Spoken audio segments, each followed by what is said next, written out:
Februari datang lagi.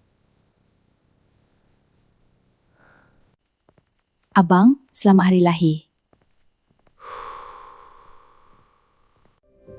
Mak pergi bulan yang sama.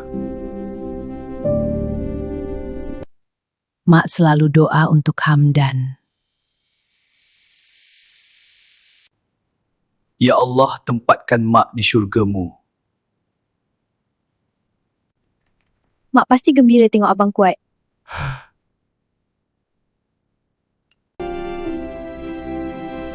Hamdan rindu, Mak. Abang tak sendiri. Mak tinggalkan doa bukan kehilangan. Jika rindu ini ujian aku terima, ya Allah. Februari tak lagi menyakitkan sebab mak ada dalam doa.